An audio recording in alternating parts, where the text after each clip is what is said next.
and welcome to Indian Road here on Cheyenne and Arapaho TV. We're bringing you this show from the Ouachita Battlefield National Historic Site in far western Oklahoma, a site of great significance to the Cheyenne and Arapaho people. We'll learn more about this site and the Black Kettle National Grassland later on in the show. If you're thinking about making a road trip in western Oklahoma, you might want to stop on old Route 66 right outside of Clinton, Oklahoma. There's a tiny little place that's easy to miss, but once you stop in once, you want to stick around.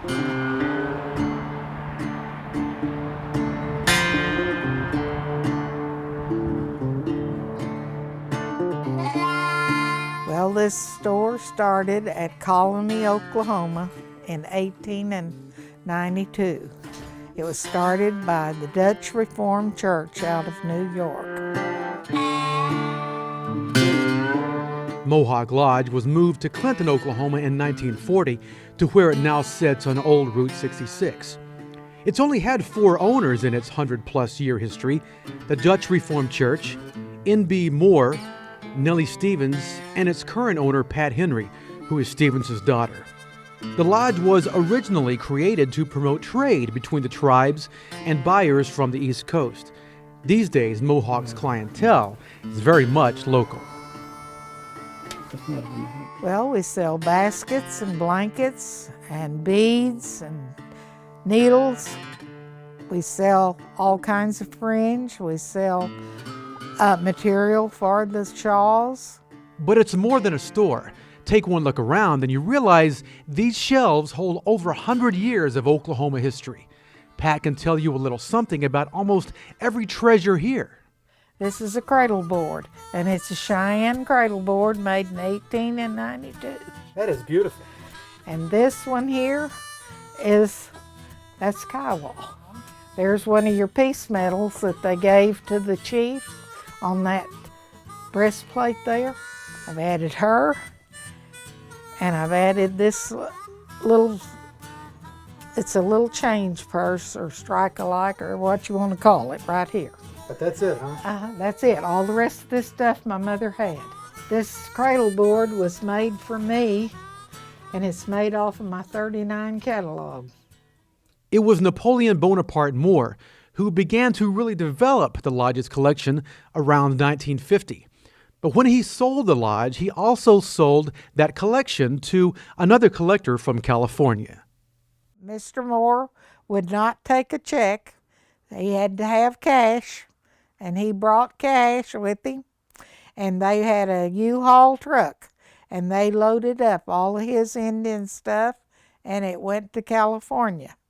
But over the years, a lot of that stuff has come back that I have bought. This is pretty color. Pat Henry mainly sells supplies these days, and many of her customers grew up coming to Mohawk Lodge.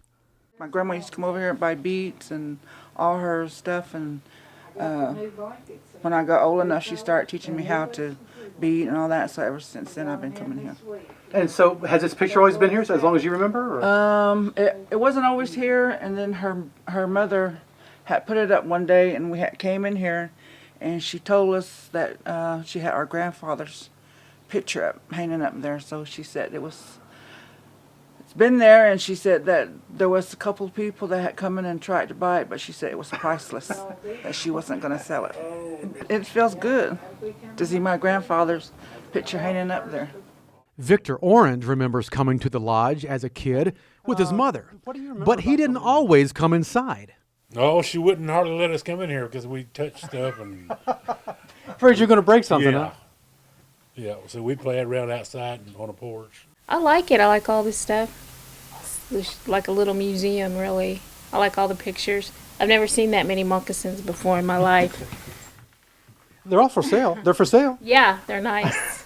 Even for first-time visitors, the lodge holds an immediate connection. Show me what's what. This one? Ann Shadlow. I used to play with her granddaughter in Oklahoma City. Granddaughter's named Della Pratt, yeah. And then Woodgie and Eva Watchitaker, I remember them. They were friends of my parents and grandparents. And I thought I saw myself in a picture, but it wasn't down here.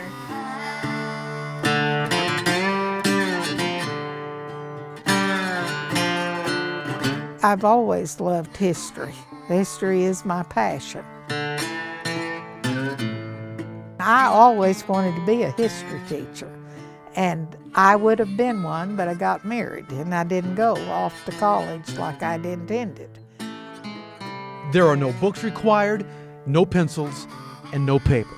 Still, a trip to Mohawk Lodge is a history lesson all its own.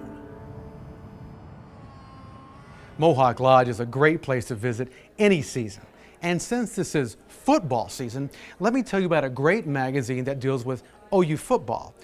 Perhaps you've heard of Sooner Spectator magazine, but did you know that Sooner Spectator puts out a great issue every year about the Native American tradition in OU football? Oh, you didn't? Well, take a look at this.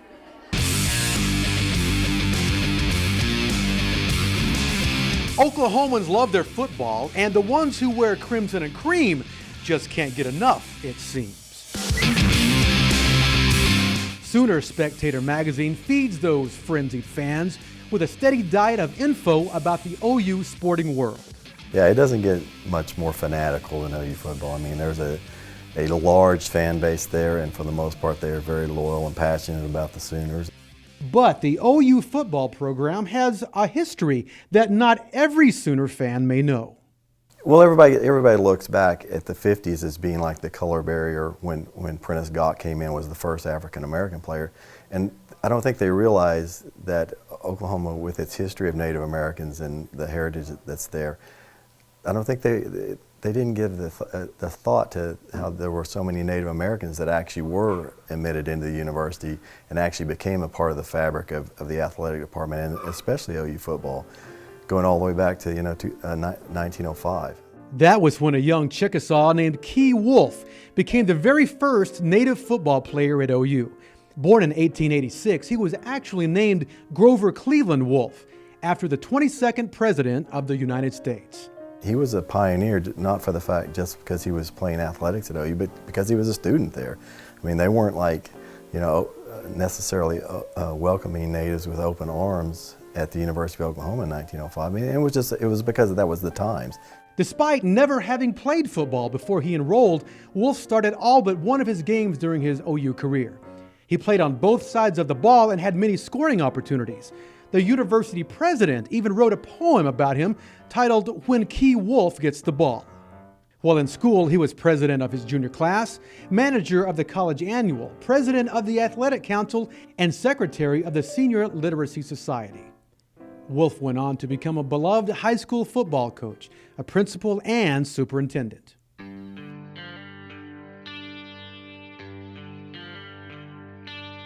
Tuscahoma Brown Miller, better known as Mutt, joined Coach Louis Hartage's squad in 1932. Miller helped build the OU program literally.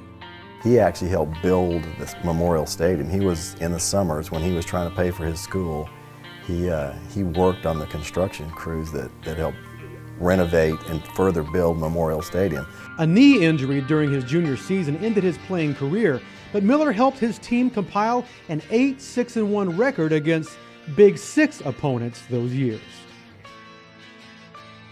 Miller became an institution as a coach, principal, and Boy Scout leader in his hometown of Wewoka.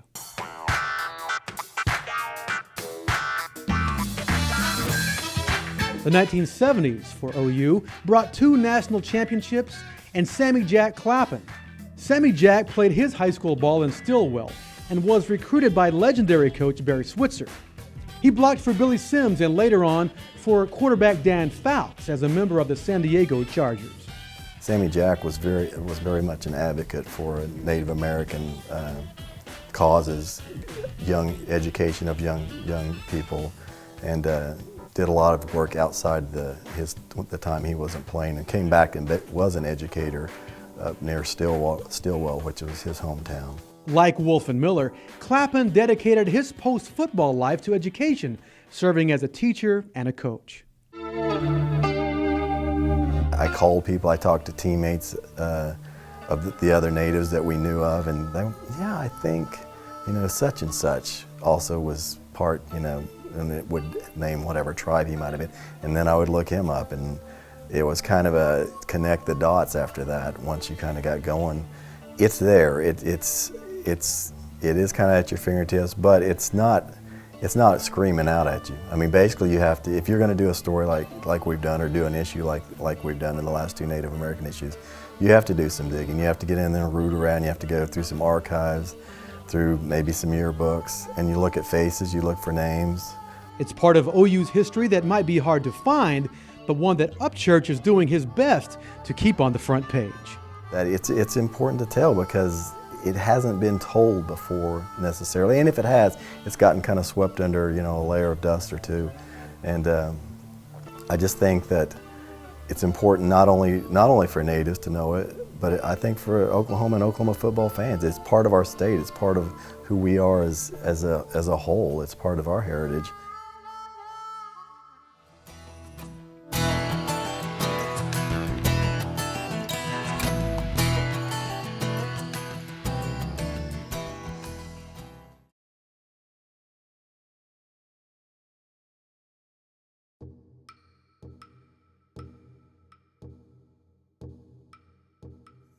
I am a member of Testosterone. The Creator has granted me the spirit of freedom. To explore, the soul to believe. That any dream is possible. And the ability To successfully achieve whatever I choose. To do what? I will uphold the pride, the honor, the culture, And traditions of my ancestors. I will embrace education. for my people. For myself. I will do it. I will graduate. What are you gonna do? I will dream. I will lead. I will achieve. Life isn't always easy. It can be a real struggle. There's so many roadblocks. So many bad situations. Sometimes it doesn't seem fair. Temptations come from every direction. Peer pressure. Be like everyone else. Substance abuse. And worse. But I will be strong. What are we gonna do? Watch me dream, watch me believe, watch me achieve. I'll nourish my mind, my body, and my soul with all that is good. I will respect all that surrounds me. I'm proud to be Cheyenne. I'm proud to be Arapaho. Free to do what? Free to dream, free to believe, free to achieve.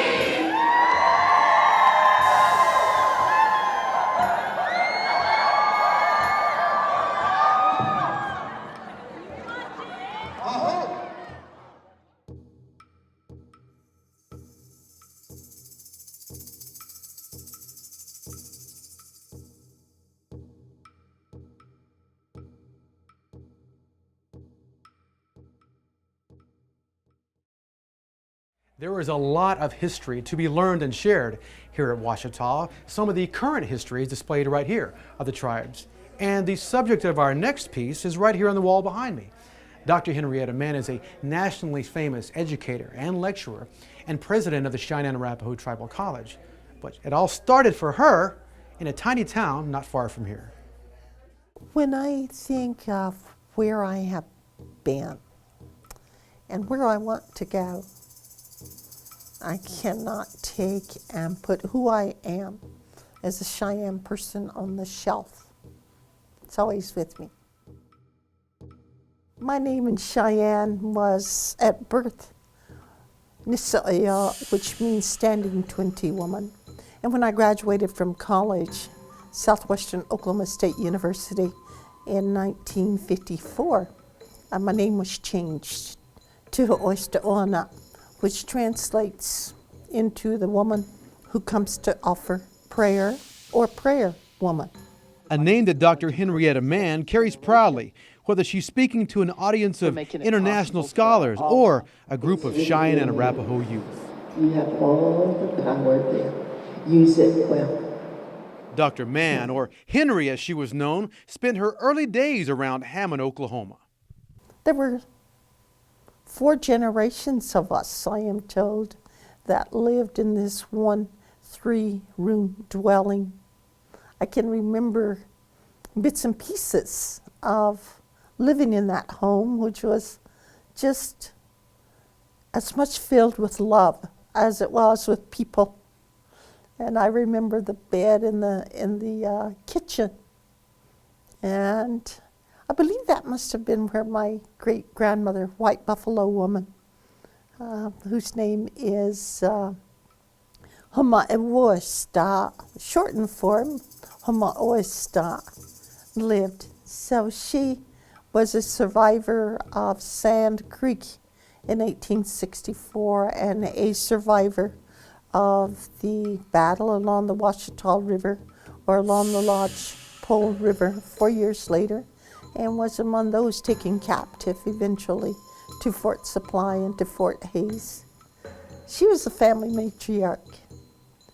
We spoke primarily Cheyenne, and of course that was the only language in which my great-grandmother could converse, the only language that my grandfather used, and once in a while he would lapse into English, but not very often. And I would think that in many ways he was the one that made sure that I really learned how to use our language. My parents, having gone to a Bureau of Indian Affairs boarding school on their reservation then at Concho, spoke English. The foundation was set early on for Henry to pursue a career in education. School was something she loved. She learned quickly, though, that being a native child in a mostly white school system would be a challenge. Does someone know how to count to 100 for me? Of course I knew. Never called upon. There was the little Anglo children in my classroom that were called upon. What about the colors? I knew the colors, especially the primary colors. Was I ever called on? Would you go out and dust this eraser for me? I don't think any Indian child was ever called out to dust the erasers, which is sort of a privilege in those classrooms. And we Indian children were just relegated to the back of the room. And it seemed as if we were just to sit there and say nothing. I rode home on the bus about not quite 2 miles to taunts of dirty Indian, lazy Indian, and other such uncomplimentary remarks. But I sat there because by virtue of having the last name of man, it seemed like everything that I did, my father would say, remember, you're a man. You can't cry. Not in public anyway. Henrietta's family moved a number of times, which forced her to change schools often, but she finally convinced them to let her stay with her aunt in Hammond. And I graduated from Hammond High School. And when I graduated, I was given a scholarship to Southwestern Oklahoma State University by an organization, and they gave the scholarship for those individuals who held promise to become future teachers. I completed my master's degree in 1970, already had a job teaching in Native American Studies at the University of California, Berkeley, Cal Berkeley. And it was a heyday of activism. That was when the Indians from the Bay Area were on Alcatraz Island, the Rock. It was a time of Black Panthers. It was a time of Black Power, Red Power, a time of poor people's marches. It was really an exciting time to be at UC Berkeley. And I really liked it there, but I had to stop as a parent by that time and stop to think, is this really where I want my children to grow up? She eventually found a second home in Montana, spending almost 30 years at the University of Montana, and now as special assistant to the president of Montana State. In 2008, she took a one-year leave of absence to help establish the Cheyenne and Arapaho Tribal College. That 1 year had stretched into 5. I'm still expected back. I still carry the title of Special Assistant to the President of Montana State University in Bozeman. And so now I'm facing the biggest challenge in my life and trying to build the tribal college for the people with limited funding,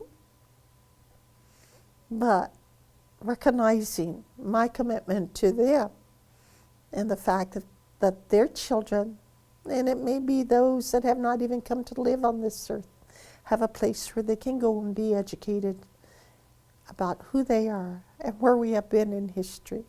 That will help them to become more self-sufficient and just be the kind of good-hearted people, good-hearted Cheyennes, good-hearted Arapahos that we have always been.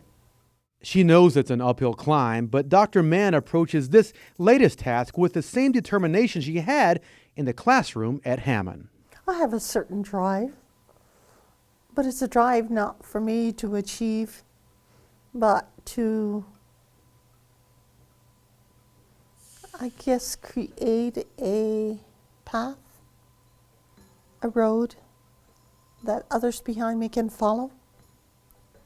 Growing up the way I did, because I really can't look at my education without looking at my family. I can't talk about education without looking at my culture. A culture that always has put a great deal of value upon education. It always has, always will.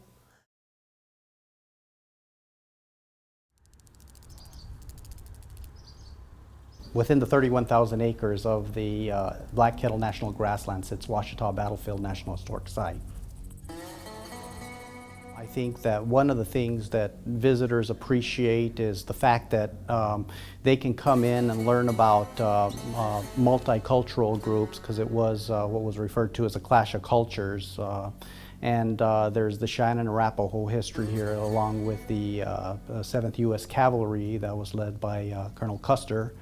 And it was an epic event that occurred in 1868. I think the vast majority of visitors that do come out here generally have an appreciation for the fact that we protect the site and the resource and offer this to the public. This is one of those sensitive sites, as many other national parks are, particularly where you're dealing with events where there was encounters, whether it be a Civil War battlefield, whether it be an Indian War site, whether it be an area where cultures were impacted one way or another. Both groups did lose lives here. It's referred to as a hollow ground, and many folks do believe that this was in fact a massacre as opposed to a battle, and you can talk to many people about that, and folks have different thoughts and opinions on that.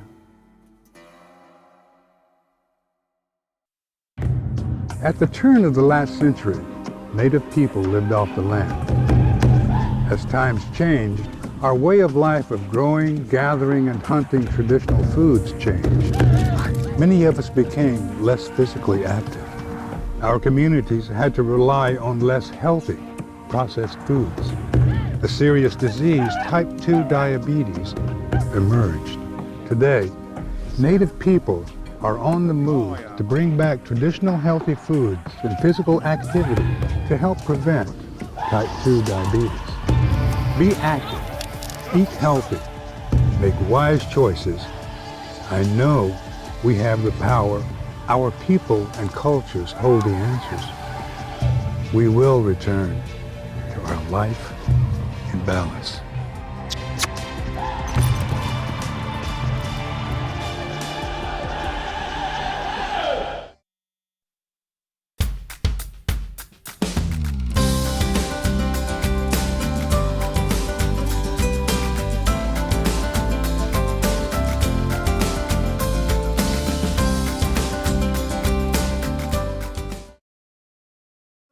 Growing up in a state deeply rooted in Native American culture and traditions, I know we have a long and rich history to live up to. A history of leaders, heroes, innovators, doctors, athletes. What will the books our children read say about us? What beliefs will they hold? We have to tell them the truth, that everything is possible through hard work and determination. Today, childhood obesity affects American Indian and Alaska Native youth more than any other race. To change this, together we must eat healthy, be active, and empower our youth to transform their lives and their communities. That's why I've joined the First Lady to launch Let's Move in Indian Country. Let's write a story together where all of us do everything possible to improve the health and lives of Native American youth. Visit Let's Move in Indian Country to find out more.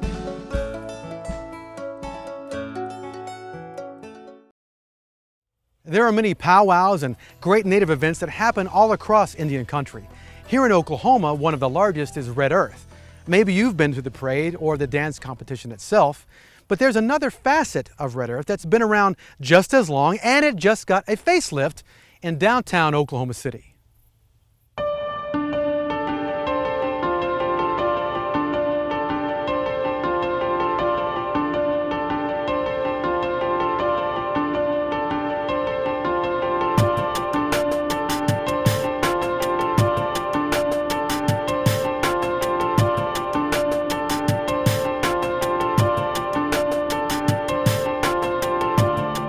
We're at the Red Earth Museum in downtown Oklahoma City, and we're located right next door to the historic Skirvin Hilton Hotel at the corner of Park Avenue and Broadway Avenue.